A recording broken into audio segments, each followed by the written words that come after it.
आज आप लोगों को क्वेश्चन कराने जा रहे हैं। देख लीजिए, आपको ये भी आपका नॉन होमोजीनियस सॉल्यूशन का है, नॉन होमोजीनियस लीनियर इक्वेशन का ही क्वेश्चन है, लेकिन बहुत ज़्यादा इम्पॉर्टेंट है।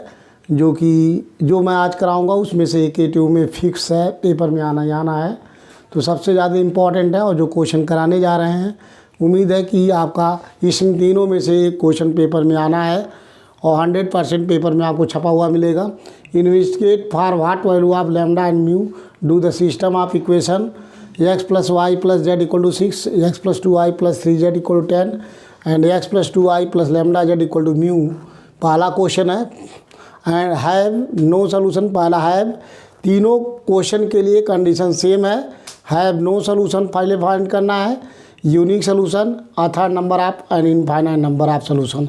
तो एवरी क्वेश्चन के तीन सोल्यूशन फाइंड करने हैं कि जब द सिस्टम ऑफ इक्वेशन है no solution and system of equation है unique solution and system of equation है and infinite number of solution में निकालना है। और देख लीजिए, मेरे हिसाब से एकदम फिक्स पेपर में है, एक ट्यूब में 100% कह रहे हैं कि ये क्वेश्चन पेपर में आना ही आना है, इसमें से कोई टल नहीं सकता है। और जहाँ तक है, इन तीनों में भी ये इस साल फॉर 2023 में आने की उम्मीद है। तीनों में सबसे ज़्यादा इम्पॉर्टेंट ये है, अदरवाइज तीनों में से कोई एक क्वेश्चन पेपर में आ सकता है। Most important question for the 2013 के लिए एक क्वेश्चन आपको पेपर में मिलेंगे और 7 नंबर का क्वेश्चन जो पेपर आएगा उसमें से एक क्वेश्चन आ सकता है। इसलिए आप लोगों से रिक्वेस्ट है, ये तीनों क्वेश्चन आप ढंग से पढ़िए और एक क्वेश्चन पेपर में मिलेंगे। चूँकि आपको मैट्रिक्स के जो हम क्वेश्चन कराएंगे या एवरी यूनिट के जो क्वेश्चन हम करा रहे हैं इंपॉर्टेंट कराते हैं और बता भी देते हैं क्लास में यहाँ पे भी कि जो वीडियो में कि आपके जो क्वेश्चन आने वाले इंपॉर्टेंट रहेगा। आपका मैट्रिक्स का फर्स्ट क्वेश्चन है गेस, जो पेपर में इस साल आएगा। तो जहाँ तक है और भी हम बताएंगे आगे चल के, अगर एवरी क्लास करते रहेंगे। अगर ये नहीं आएगा तो तब और कोई दूसरा क्वेश्चन आएगा, इसलिए कराते बहुत सारे हैं, लेकिन सबसे ज़्यादा इम्पॉर्टेंट दिस क्वेश्चन है। तो सोल्यूशन आप फर्स्ट क्वेश्चन का सोल्यूशन देख लीजिए आप लोग। एवरी क्वेश्चन को इन्वेस्टिगेट करना है for what value of lambda and mu do the system of equations. जो इक्वेशंस हैं, have no solution, unique solution and infinite number of solution. तो सबसे पहले हम ऑगमेंटेड मैट्रिक्स सी निकालते हैं एवरी क्वेश्चन में। Let C means A B जो आपका coefficient of x Y z पहला पार्ट कर रहे हैं। इसमें 3 पार्ट्स हैं, फर्स्ट पार्ट करने जा रहे हैं जो पेपर में आने की साल संभावना है। आपको एक पेपर में मैट्रिक्स में फिक्स हो जाएगा कि जो पेपर में एक आएगा ही आएगा। सो देख लीजिए, सबसे पहले a means coefficient of x Y z. तीनों इक्वेशन का कोफिशिएंट एक्स वाई जेड ले लेंगे। तो हियर एक्स का कोफिशिएंट 1, वाई का कोफिशिएंट 1 और जेड का कोफिशिएंट 1। उसके बाद फिर इसका ले लेंगे, एक्स का कोफिशिएंट 1, वाई का कोफिशिएंट 2, जेड का कोफिशिएंट 3, 1, 2 एंड लैम्डा। इसके बाद ये हो गया आपका एक्स वाई जेड का कोफिशिएंट। लास्ट में जो इक्वल की इस साइड में है उसको भी एक कॉलम में रिप्रेजेंट करते हैं, 6, 10 एंड ये हो गया आपका म्यू। तो ये जो फाइंड हुआ, ये ऑगमेंटेड मैट्रिक्स फाइंड हुआ। अगर इतना आप नोट करते हैं तो आपको एक नंबर, मिनिमम एक नंबर आपको मिलेंगे एक ट्यूब में। काफ़ी चेक करते समय एक नंबर हम लोग इवैल्यूएट करके देते हैं। अब इस ऑगमेंटेड मैट्रिक्स को using the elementary row transformation not use for column transformation use करके इसको अपर टेंगुलर मैट्रिक्स में कन्वर्ट करना है।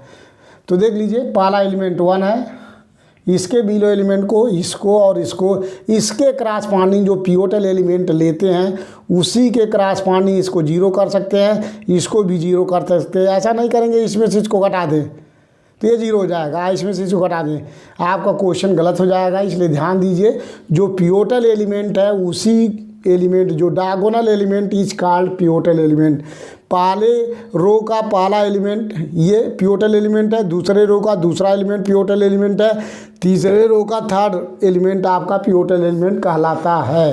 तो इसलिए इसके क्रॉसपॉन्डिंग इसको 0 करेंगे, इसको, और फिर सेकंड में ये पिवोटल एलिमेंट हो जाएगा तो इसके क्रॉसपॉन्डिंग इसको 0 करेंगे। तो देख लीजिए, ध्यान दीजिएगा आपको। तो यहाँ आपको R2 changing to R2 minus R1 operation लगाएंगे और फिर R3 changing to R3 minus R1। ये ऑपरेशन लगाने के बाद आपको 1, 1, 1, 6 अब इसके में से इसको घटाएंगे 0, इसमें से इसको घटाएंगे 1, और इसमें से इसको घटाएंगे 2, इसमें से घटाएंगे 4। सब्सट्रैक्शन आपको आना चाहिए, अगर आपको प्लस माइनस नहीं घटा पाएंगे तो नहीं कर पाएंगे। तो इसलिए आपको इसमें से इसको घटा दीजिए, 0 हो गया, और फिर इसमें से इसको घटाएंगे 1, और इसमें से इसको घटा रहे हैं λ-1, इसमें से इसको μ-6, ये हो गया। अब अगला हमारा है पिवोटल एलिमेंट, ये है, इसको 0 करना है। तो इसको 0 करने के लिए again R3 changing to R3 - R2, क्योंकि सेम नंबर है इसलिए अगर घटा देंगे इसमें से इसको घटा सकते हैं, क्योंकि पिवोटल एलिमेंट ही है। ये हो गया इक्वलेंट टू आया आपका। इसके बाद 1 1 1 6 0 1 2 4, इसमें से इसको हटाएंगे 0 0, ये हो गया λ-3, ये हो गया आपका μ-10। यह आप देख लीजिए, ये अपर टेंगुलर मैट्रिक्स में कन्वर्ट हो गया। डायगोनल एलिमेंट्स यही है आपका, which is upper triangular matrix. Upper triangular matrix, तो ये आपका अपर ट्रेंगुलर मैट्रिक्स में कन्वर्ट हो। जब तक अपर ट्रेंगुलर मैट्रिक्स में कन्वर्ट नहीं होगा हम इसका रैंक डिस्कस नहीं कर सकते हैं। तो इसलिए जब एवरी और यहाँ कोई भी कॉलम ट्रांसफॉर्मेशन यूज नहीं करेंगे। ये हो गया आपका अपर ट्रेंगुलर मैट्रिक्स। अब इसके बाद इस क्वेश्चन का पहले का आंसर देने जा रहे हैं, have a no solution, the system of equation has a no solution दिया हुआ है। तो देख लीजिए एवरी क्वेश्चन में कराने जा रहे हैं। तो पहला पार्ट इसका है कि the system of equation, the system of equation have no solution दिया हुआ है कि the system of equation have a no solution। तो have a no solution कब होगा? if कंडीशन है यदि ये equation system of equation have a no solution, उस केस में होगा जब रैंक ऑफ ए की वैल्यू, देख लीजिए यहाँ तक डिस्कस करेंगे। तो ये आपका, इसको लास्ट वाला कॉलम हटा दीजिए, तो ये मैट्रिक्स ए का रैंक कहलाएगा। यहाँ तक डिस्कस करेंगे। Number of non zero row is called rank कहलाता है। Number of non zero row is rank of a matrix. तो अगर यहाँ तक हम मैट्रिक्स ए का डिस्कस करेंगे और जब लास्ट वाला कॉलम मिला लेंगे तो मैट्रिक्स सी का डिस्कस करेंगे। तो देख लीजिए the system of equation have a no solution कब होगा? इफ़ रैंक ऑफ ए की value can not equal to rank of c हो। यदि रैंक ए की वैल्यू रैंक सी के बराबर नहीं है, then the system of equation is inconsistent and they have no solution. उस केस में जो सिस्टम ऑफ इक्वेशन होता है नो सोल्यूशन होता है if rank of a can not equal to rank of c, meaning कि the system of equation is inconsistent. System होना चाहिए इनकन्सिस्टेंट तभी होगा जब रैंक ए की वैल्यू रैंक सी के बराबर ना हो। अब rank of a can not equal to rank of c कब होगा? देख लीजिए, इससे पता चलेगा यहाँ से एक रैंक ए की वैल्यू रैंक सी के बराबर कब नहीं होगा। तो मान लीजिए, देख लीजिए, ये तभी संभव है कि इफ़ रैंक ए की वैल्यू 2 हो जाए और रैंक सी की वैल्यू 3 हो जाए।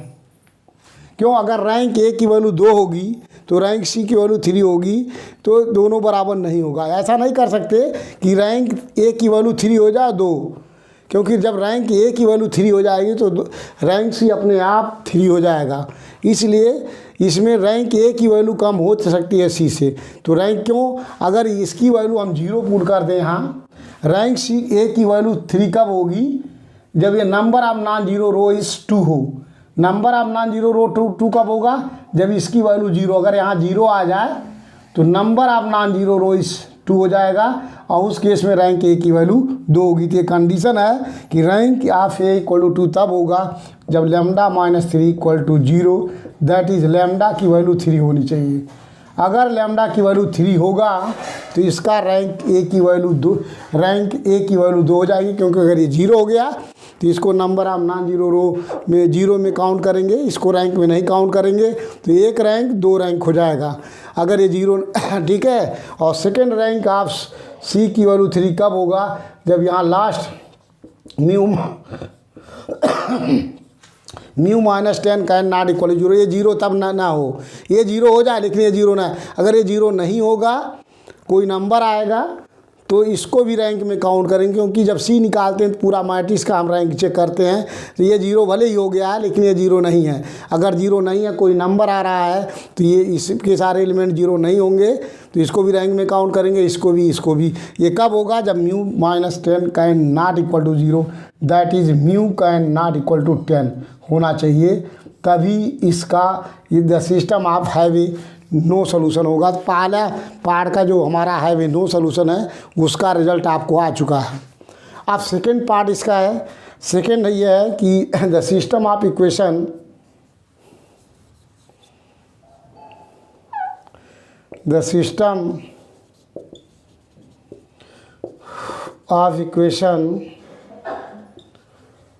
Have unique solution, have a unique solution, have a unique solution कब होगा देख लीजिए।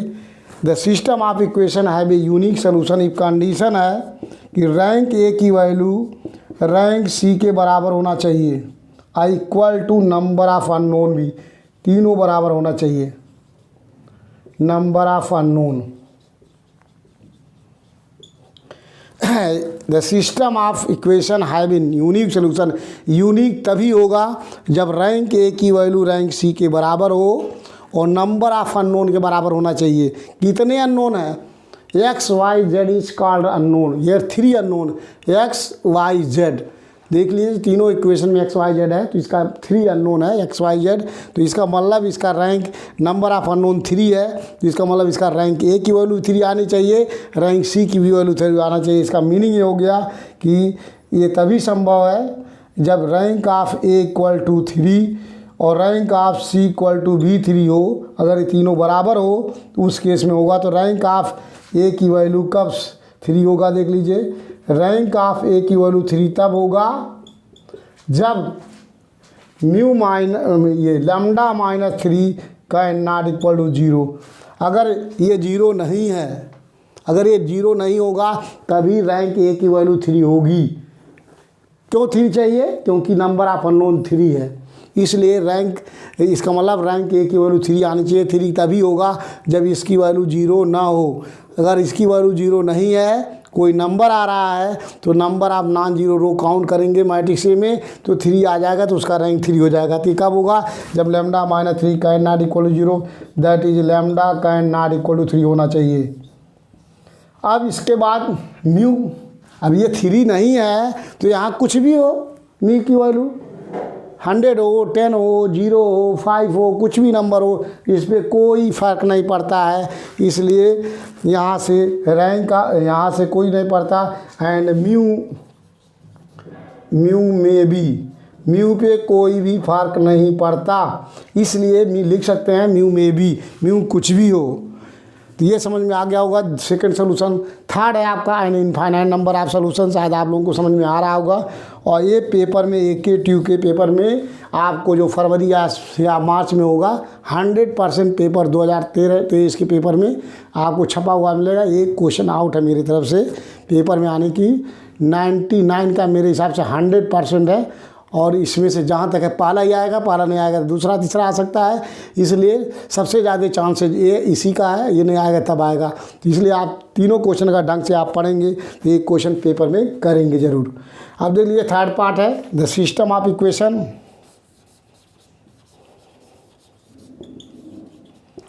The system of equation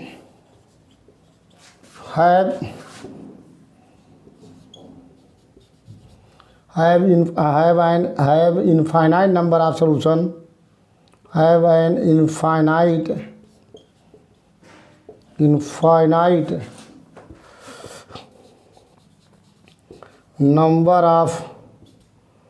number of solution if condition है, देख लीजिए इधर system of equation have infinite number of solution if condition ये है कि इफ रैंक ऑफ ए की वैल्यू रैंक ऑफ सी के बराबर होना चाहिए और 3 अननोन है इसमें, इसलिए अननोन से कम होना चाहिए इसका रैंक, दैट इज़ 2 होना चाहिए, जो less than 3 number of unknown से कम होना चाहिए, नंबर ऑफ अननोन जो इसका रैंक हो, रैंक ए और सी, ये तो कंपलसरी है कि रैंक ए की वैल्यू रैंक सी के बराबर ही होना चाहिए, और इनफाइनाइट होने के लिए रैंक ए की वैल्यू सी के बराबर हो, लेकिन नंबर ऑफ अननोन से इसका रैंक कम होना चाहिए। अगर इसका अननोन है 3, क्योंकि x Y Z is called unknown, 3 unknown है, तो 3 से इसका रैंक कम आना चाहिए, इसका मतलब 2 आना चाहिए रैंक। तो रैंक ए की वैल्यू 2 कब होगी, ये रैंक 2 की वैल्यू देखिए तभी होगी, इस मैट्रिक्स इसमें चेक करते हैं इसका रैंक 2 कब होगा, जब λ-3 की वैल्यू 0 हो। क्योंकि अगर इसको 0 ले लेंगे, इसको 0 ले लिया तो इसको रैंक में नहीं काउंट करेंगे, क्योंकि रैंक होता है number of non zero row in a particular matrix. Number of non zero row मतलब ऐसा रो जिसके सारे एलिमेंट 0 ना हो, ऐसे रो को हम रैंक में काउंट करते हैं। तो जब ये 0 हो जाएगा तो इसको रैंक में काउंट नहीं करेंगे, इसको रैंक में नहीं काउंट करेंगे, तब इसके बाद आपको करेंगे क्या, देखिए रैंक में काउंट नहीं करेंगे, इस मतलब ये कब होगा, इसका रैंक 2 कब होगा, जब λ-3 equal to 0, that is lambda की वैल्यू आ गई 3। अब इसकी रैंक 2 हो गई, तो अब रैंक सी की वैल्यू 2 कब होगी, तो रैंक सी के लिए भी ज़रूरी है कि 2 तभी होगा जब μ-10 इक्वल टू 0, म्यू की भी वैल्यू 10 होनी चाहिए। अगर ये जब ये भी 0 हो, ये तो ऑलरेडी 0 हो चुका है, अगर ये 0 हो गया तो ये भी 0 होना ज़रूरी है, तभी रैंक सी की वैल्यू 2 होगी, तभी ये 0 वाला रो हो जाएगा, ये भी 0, ये ऑलरेडी है, ये भी 0 हो गया, ये भी 0 हो गया, तो रैंक सी की वैल्यू इसको नहीं काउंट करेंगे रैंक में, तो एक रैंक 2 ही रैंक होगा। ये आपको क्वेश्चन कंप्लीट हो चुका है, जहाँ तक मेरे हिसाब से पेपर में आना चाहिए, तो आप लोग प्रैक्टिस कीजिएगा। अब सेकंड पार्ट कराते हैं, तीनों पार्ट कराएंगे आपको, क्योंकि ये क्वेश्चन पेपर में आना है, आप लोगों को ढंग से प्रैक्टिस करना है और निशान लगाना, जो मैं बोला हूँ 1A2 में आएगा, ज़रूर आएगा, आप मिला सकते हैं जब पेपर आएगा तो। और सभी लोगों शेयर कीजिए, जो बच्चे नहीं पढ़ रहे हैं उनको भी बोलिए ज़रा सब्सक्राइब करें, चैनल को सब्सक्राइब करें और ज़्यादा से ज़्यादा बच्चे पढ़ें और देखें। और गारंटी है कि मैं 10 क्वेश्चन बताऊंगा, उसमें से कम 6 क्वेश्चन 7 क्वेश्चन आपको ज़रूर मिलेगा। पूरे पेपर में 5 यूनिट में लगभग 10 से 15 क्वेश्चन हम आपको बताएंगे, ऐसे पढ़ाते जाएंगे जो हमें पता चलेगा, तो उसमें से ज़रूर आएगा 10 में से 6 या 7 क्वेश्चन आपको पेपर में ज़रूर मिलेगा। तो नेक्स्ट क्वेश्चन आपको कराने जा रहे हैं, क्वेश्चन नंबर इसका बी पार्ट, और आपको शायद ये समझ में आ चुका होगा। बी में केवल आपको मैट्रिक्स सी वही चीज़ है, हम चेंज कर रहे हैं, जो चेंज होने की संभावना उसको चेंज करने जा रहे हैं। आप लोग इसको नोट ज़रूर बनाइएगा, कापी में निशान लगता जाइएगा, और जब पेपर में नहीं आएगा तो बताइएगा, 100% आपको पेपर में छपा हुआ मिलेगा। और उसके बाद देख लीजिए, एक कंडीशन तो वही होगा, थोड़ा थोड़ा चेंज होगा, इसलिए थोड़ा थोड़ा हम आपको चेंज करके बताएंगे, अदरवाइज आपको लगभग वही चीज़ है। और देख लीजिए, अभी डिस्कस करने जा रहे हैं, सारे क्वेश्चन में थोड़ा बहुत चेंज है, जो चेंज है उससे मिटा रहा हूँ, अभी चेंज हो जाएगा। सेम टू सेम क्वेश्चन है, सेम तरीके से लगाना है। तो सबसे पहले आर्गुमेंटेड मैट्रिक्स सी निकालेंगे। सी देख लीजिए, यहाँ भी एक्स वाई जेड का कोफिशिएंट 2, बी पार्ट करने जा रहे हैं -5 और ये हो गया 2, फिर एक्स का कोफिशिएंट 2 4 6, यहाँ भी 1 2 और उसके बाद लैम्डा, लास्ट में जो इक्वल के उस साइड में इसको एक कॉलम में रिप्रेजेंट करते हैं, ये हो गया 5 और ये हो गया आपका म्यू। ये आपका आर्गुमेंटेड मैट्रिक्स कहलाता है। एवरी क्वेश्चन में इसको नोट करने के बाद आपको एक नंबर मिलते हैं पेपर में। और आप देख लीजिए, यहाँ सबसे पहले यहाँ चाहिए 1 करने के लिए, अपनी सुविधा के लिए करते हैं, अदरवाइज कोई ज़रूरी नहीं है जिसको 1 करें, बट 1 करने से थोड़ा कैलकुलेशन जो है सिंपल हो जाता है, इसलिए 1 करते हैं। सो इसलिए R1 को R3 से इंटरचेंज यहाँ कर दीजिए, तो 1 आ जाएगा, तो थोड़ा सॉल्व करने में आपको प्रॉब्लम नहीं होगा। बहुत सारे बच्चों का कैलकुलेशन स्ट्रांग नहीं होता है और जिससे क्वेश्चन आपको गलत हो जाता है, ये ध्यान देना है आपको। ये हो गया 2 4 6 और 5, ये आ गया 2 -5 2 8। अब ये पिवोटल एलिमेंट हो गया, पहला एलिमेंट पहले रो का पहला एलिमेंट पिवोटल एलिमेंट, दूसरे रो का दूसरा एलिमेंट पिवोटल एलिमेंट, तीसरे रो का थर्ड एलिमेंट पिवोटल एलिमेंट कहलाता है। अब इसको जीरो करना है, सो देख लीजिए R2 changing to R2 minus 2R1 and R3 changing to R3 minus 2R1। यह ऑपरेशन लगाएंगे और लगाने के बाद देख लीजिए ये हो गया चेंज होके आपका ये कोलन का चिन्ह लगाते हैं ऑपरेशन लगाने के बाद 1 2 लैम्डा म्यू। ये हो गया 2 का मल्टीप्लाई 0, यहाँ 2 का मल्टीप्लाई करके घटाएंगे देख लीजिए तो ये हो जाएगा आपका 0, यहाँ भी 2 का मल्टीप्लाई करके घटाएंगे इसमें 6 माइनस 2 लैम्डा, यहाँ भी 2 का ये हो गया आपका 5 माइनस 2 म्यू। अब यहाँ भी 2 का मल्टीप्लाई करके घटा रहे हैं 0, 2 का मल्टीप्लाई करेंगे 4 हो गया यहाँ और घटाएंगे तो ये -9 ये हो गया। अब यहाँ देखो 2 का मल्टीप्लाई करके घटा रहे हैं तो हो गया 2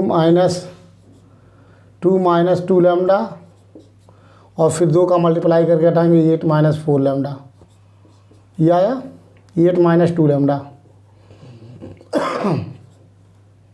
क्या हूँ 2 का मल्टीप्लाई करके इसमें से इसको घटा दिया तो घटाएंगे तो ये देखिए 0 हो गया, यहाँ 4 हो गया, 4 में से 4 जाएगा 0, यहाँ 2 का मल्टीप्लाई 2 लैम्डा हो गया तो 6 माइनस 2 लैम्डा, 2 हो गया यहाँ 5 माइनस 2 लैम्डा। अब यहाँ भी 2 का मल्टीप्लाई करके घटा रहे हैं 0, 2 का मल्टीप्लाई करेंगे 4, 5 माइनस 4 माइनस 9 और 2 का मल्टीप्लाई 2 माइनस 2 लैम्डा 8। मैंने आप देख लीजिए हमें यहाँ चाहिए कोई नंबर अपर टेंगुलर में, इसको 0 करने के लिए नहीं है तो इसको क्या करेंगे इंटरचेंजिंग R2 एंड R3 को इंटरचेंज कर देंगे, करेंगे चेंज तो ये आपका जो को आ रहा है आप देख लीजिए 1 2 लैम्डा म्यू, ये हो गया 0 माइनस 9 2 माइनस 2 लैम्डा और 8 माइनस 2 लैम्डा, ये आया। यहाँ आ गया 0 0 6 माइनस 2 लैम्डा, ये हो गया 5 माइनस 2 लैम्डा। अब देख लीजिए ऑलरेडी हुई चीज़ आपका टेंगुलर फॉर्म में कन्वर्ट हो गया, ये डायगोनल एलिमेंट है और ये तीनों एलिमेंट 0 होना चाहिए, ऑलरेडी हो गया। तो ऑलरेडी ये भी चीज़ आपका टेंगुलर फॉर्म में कन्वर्ट हो गया। अब कुछ नहीं करना इसमें, केवल एक बार सब्सट्रेट किए उसके बाद इंटरचेंज करने के बाद भी चीज़ आपका टेंगुलर फॉर्म मैट्रिक्स में कन्वर्ट हो चुका है। अब यहाँ से रैंक डिस्कस करेंगे। आपका टेंगुलर मैट्रिक्स मीन्स डायगोनल एलिमेंट के बिलो एलिमेंट को 0 में कन्वर्ट। तो आपका डायगोनल एलिमेंट देखिए ये था आपका, ये आपका डायगोनल एलिमेंट था, हमने समझा दिया था। पहला रो में फर्स्ट एलिमेंट, दूसरे रो में सेकेंड एलिमेंट, तीसरे रो में थर्ड एलिमेंट को छोड़ के ये जो पिवोटल एलिमेंट का था ये डायगोनल एलिमेंट का रहता है और इसको 0 करना तो ऑलरेडी हो चुका है। अब इसके बाद पहला सोल्यूशन देने जा रहे हैं हैव ए नो सोल्यूशन। तो देख लीजिए the system of equation have a no solution, वही कंडीशन एकदम लैंग्वेज सेम लिखना है। The system of equation have a no solution if rank of a can not equal to rank of c होना चाहिए। और उसके बाद rank of a can not equal to rank of c कब होगा, जब रैंक ए की value 2 आनी चाहिए और रैंक सी की वैल्यू 3। तो रैंक ए की वैल्यू 2 कब होगा, देख लीजिए रैंक ए की वैल्यू तब 2 होगा जब ये 0 हो, क्योंकि आपका ये थर्ड रो यहाँ तक आपका मैट्रिक्स से है तो इसका रैंक 2 तभी हो सकता है जब इसकी वैल्यू 0 हो। Means 6 minus 2 lambda equal to 0 आना चाहिए। इसका मतलब यहाँ से लैम्डा की वैल्यू आ जाएगी आपका 1/3, लैम्डा की वैल्यू 1/3 आनी चाहिए। और यहाँ से 3 इसका रैंक कब होगा, जब 5 minus 2 lambda can not equal to 0, that is lambda can not equal to 5/2, ये आंसर। लैम्डा की वैल्यू अगर ये 0 नहीं है, अगर ये 0 नहीं है, भले ये 0 हो चुका है तो ये 0 नहीं होगा तो इसको रैंक में काउंट करेंगे, ठीक है। क्योंकि रैंक ऑफ सी की वैल्यू 3 होनी चाहिए और रैंक ए की वैल्यू 2 होगा, जब बराबर तभी नहीं बराबर होगा। ऐसा ये कंडीशन है कि the system of equation have no solution if the rank of a की वैल्यू रैंक सी के बराबर नहीं होनी चाहिए। सिस्टम इनकन्सिस्टेंट होना चाहिए। तो इनकन्सिस्टेंट तभी होगा जब रैंक ए की वैल्यू सी के बराबर ना हो। ऐसे केस में तभी संभव है जब रैंक ए की वैल्यू 2 हो और रैंक सी की वैल्यू 3 हो। तो रैंक 2 तभी होगा जब लैम्डा की वैल्यू 3 हो, रैंक सी 3 तभी होगा सी की वैल्यू जब lambda can not equal to, अरे म्यू कैन नॉट इक्वल, ये म्यू है आपका, देख लीजिए यहाँ हमने गलती से म्यू है, ये आपका म्यू है, म्यू को हटा रहे हैं 2 का मल्टीप्लाई, सो लैम्डा माइनस ये आपका म्यू, यहाँ भी आपका म्यू है तो देख लीजिए आपको ये म्यू में इसमें से 2 का मल्टीप्लाई करके हटा दिए थे, तो यहाँ से आपका आ जाएगा म्यू। तो म्यू का not equal to 5/2। So sorry गलती। अब ये चीज़ आ गया। आप देख लीजिए नेक्स्ट क्वेश्चन आपका ये have no unique solution. Unique solution होने के लिए जरूरी है the system of equation have a unique solution if rank of a का not equal to rank of c. Rank ए की value rank of A equal to rank of C equal to number of unknown, तीनों बराबर होना चाहिए unique solution में, तभी system consistent होगा और दे हैव यूनिक सोल्यूशन। मतलब the system of equation have a unique solution if the rank of a की value rank of C equal to number of unknown, क्योंकि इसमें 3 अननोन है, x Y Z is called unknown, तो here 3 unknown है, तो rank A की value rank सी के बराबर होना चाहिए equal to number of unknown. तो that is rank of A equal to rank of C equal to 3, that is rank ए की वैल्यू 3 तब होगा। रैंक ए की वैल्यू कब होगा, देख लीजिए रैंक है मैट्रिक्स, रैंक ए की वैल्यू 3 तभी होगा जब ये एलिमेंट 0 ना हो। जब 0 नहीं होगा तो इसको भी रैंक में काउंट करेंगे, इसको भी करेंगे, इसको भी करेंगे। So rank of A equal to 3 condition है 6 - 2 लैम्डा, ये हो जाएगा आपका कैन नॉट इक्वल टू 0, मतलब ये 0 नहीं है, तो यहाँ से फाइंड हो गया लैम्डा इक्वल टू 1/3। अगर लैम्डा की वैल्यू 1/3 हो, कैन नॉट इक्वल टू हो, lambda can not equal to 1/3, अगर ये 0 नहीं है तो ये 0 नहीं होगा तो रैंक ए की वैल्यू 3 आ जाएगी। तो रैंक ए की वैल्यू 3 आ गई तो यहाँ 0 नहीं है, तो म्यू पे फ़र्क नहीं पड़ता, म्यू 0 हो या ना 0 हो तो इस पर फ़र्क नहीं पड़ता। एंड म्यू में भी लिख सकते हैं, म्यू की वैल्यू कुछ नहीं होगी, म्यू की वैल्यू कुछ भी हो सकती है, मतलब 0 भी हो सकता है, 0 नहीं भी हो सकता है, इसलिए mu can be written as may be words. So third number है कि an infinite number of solutions. तो an infinite number of solution कब होगा, the system of equation have an infinite number of solution if the rank of A equal to rank of C equal to 2 less than number of unknown. जितने unknown है उससे rank 1 कम होना चाहिए, तो unknown 3 है तो इसका रैंक 2 होना चाहिए। So rank of A equal to 2 कब होगा, जब इसकी वैल्यू 0 हो। रैंक सी की वैल्यू 2 कब होगा, जब इसकी वैल्यू 0 हो। तो यहाँ से सॉल्व कर लेंगे, ये हो गया 6 - 2 lambda equal to 0, that is lambda equal to 1/3। यहाँ से भी आ गया आपका 5 - 2 mu equal to 0, that is mu equal to 5/2। ये आपका आंसर हो गया। आपको शायद समझ में आया होगा। तो ये आपका एक जैसे क्वेश्चन है जो तीनों पार्ट करा रहे हैं, अगर एक बार ढंग से समझ में आ गया और उसको कॉपी पे प्रैक्टिस कीजिएगा, पेपर में ज़रूर मिलेगा एक एक में। तो देख लीजिए क्वेश्चन आपका बी पार्ट था, शायद आप लोगों को समझ में आ चुका होगा। अब नेक्स्ट क्वेश्चन लास्ट क्वेश्चन कराने जा रहे हैं। इसका क्वेश्चन नंबर आपका इसका थर्ड पार्ट है, सी तीनों पार्ट करा रहे हैं क्योंकि एक पेपर में आने हैं, इसलिए आपको तीनों पार्ट क्वेश्चन कराएंगे। तो लास्ट पार्ट आपका है सी पार्ट कराएंगे, थर्ड पार्ट है। देख लीजिए थर्ड नंबर, और यहाँ भी आपको वही चीज़ चेंज कर रहा हूँ जो आपको चेंज होगा, अदरवाइज आपको जो है जो नहीं चेंज होने वाले, केवल आपको ये चेंज होगा पर्टिकुलर फॉर्म।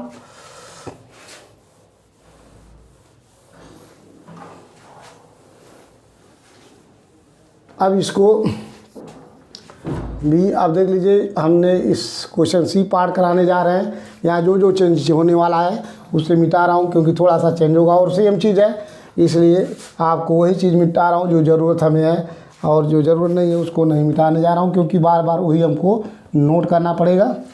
तो आपको देख लीजिए, सबसे पहले हम आर्गुमेंटेड मैट्रिक्स सी निकालेंगे। तो एक्स का कोफिशिएंट 2, वाई का कोफिशिएंट 3, जेड का कोफिशिएंट 5, ये हो गया। इसी तरीके 7 3 -2, ये हो गया 2 3 लैम्डा, और लास्ट में जो है इक्वल के उस साइड वाला एक कॉलम में रिप्रेजेंट करते हैं 9 8, ये हो गया आपका म्यू। तो यहाँ देख लीजिए, यहाँ ऐसा नहीं है कि आपको इंटरचेंज करके बना सकता है, देख लीजिए अलग टाइप है, क्योंकि यहाँ 1 नहीं है और 1 नहीं रहा, कोई दिक्कत नहीं। हमें जो पिवोटल एलिमेंट के बिलो एलिमेंट को 0 करना है, तो यहाँ भी आपका पहले एलिमेंट में पहला पिवोटल होगा, दूसरे रो में सेकेंड एलिमेंट, तीसरे रो में थर्ड एलिमेंट होगा पिवोटल, और इसके बिलो एलिमेंट को मीन्स इसको और इसको 0 में कन्वर्ट करना है। तो देख लीजिए, इसको 0 इसको करना 0, तो यहाँ लगाएंगे operation R2 changing to R2 - 7/2, जो नंबर यहाँ है उसी number divide by this number into R1 लगा लेंगे, 0 हो जाएगा। Next R3 operation, R3 minus R1, अगर इसमें से इसको घटाएंगे तो 0 हो जाएगा। ये ऑपरेशन लगाएंगे और सॉल्व करेंगे इसको कैलकुलेट करके। बहुत सारे बच्चे कैलकुलेशन गलत कर देते हैं, इसलिए सब गलत हो जाएगा आपका। आप रफ पे करिए। देखिए R2 ये 0 हो चुका है, R2 क्या है, R3। यहाँ ऑपरेशन साइड में आपको समझा रहे हैं। R2 changing to R2 minus 7/2 into R1 है। तो देख लीजिए R2 की वैल्यू 3 माइनस 7/2, R1 की वैल्यू भी 3 है। सॉल्व करेंगे, ये 6 माइनस ये हो गया, यहाँ से सॉल्व करेंगे। इसमें हम क्या कर रहे हैं, 7/2, 3 माइनस R2, 3 माइनस ये हो चुका है आपका, ये आया तो ये हो गया 3 दूनी 6, और उसके बाद 7 21/2 सॉल्व करेंगे, माइनस 15/2। यहाँ आपका आ गया पहला एलिमेंट माइनस 15/2 आया, देख लीजिए। और उसके बाद यहाँ सॉल्व करेंगे, यहाँ भी -2 माइनस 7/2, R1 की वैल्यू 5 है, 5 इसको सॉल्व कर लेंगे, -4 माइनस ये हो गया आपका 35/2। तो सॉल्व करेंगे, ये हो गया आपका 39 माइनस 39/2 आ गया। यहाँ से सॉल्व कर सकते हैं। लास्ट में देख लीजिए 8 है, 8 माइनस 7/2, ये आपका जो ऑपरेशन लगा हुआ है, जो हम यहाँ लगाए R1 की वैल्यू है 8, 9, यहाँ 9 है, तो ये 8 दूनी 16 माइनस ये हो गया 63/2, इसको सॉल्व कर लीजिए। ये हो गया 13, ये हो गया आपका 53, ये हो गया -47/2। तो यहाँ से आप कर लिख सकते हैं -47/2 आ गया।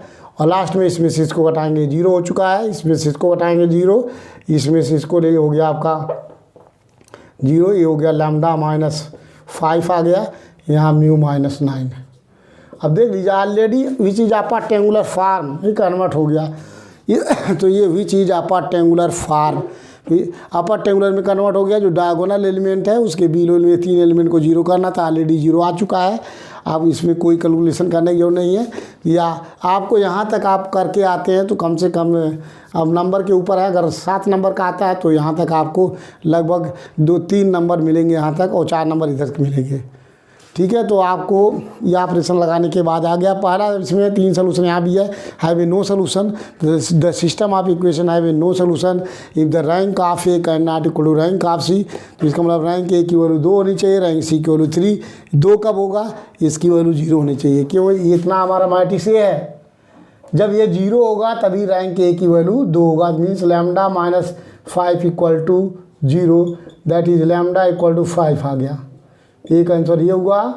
और यहाँ से ये 0 कम नहीं होगा जब mu -9 can not equal to 0, that is mu can not equal to 9, ये आंसर आ गया।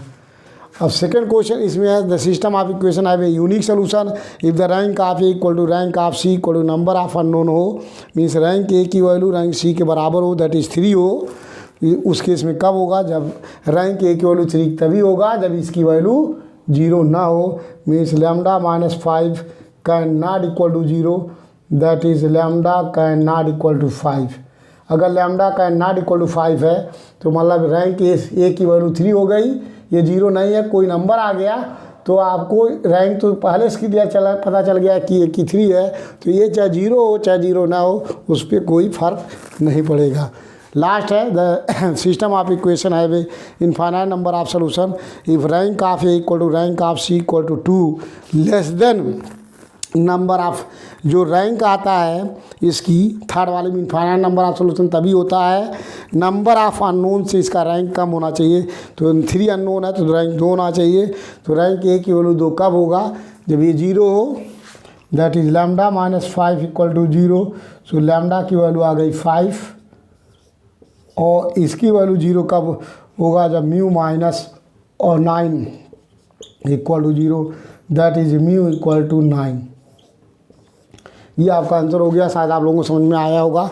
इसको रिवाइज कीजिए, प्रैक्टिस कीजिए और सॉल्व कीजिए। एक क्वेश्चन पेपर में क्वेश्चन जरूर मिलेगा, ठीक है। नेक्स्ट क्वेश्चन में और नेक्स्ट वीडियो के साथ आपको लोग मिलते हैं। आप लोग शेयर कीजिए, सब्सक्राइब कीजिए।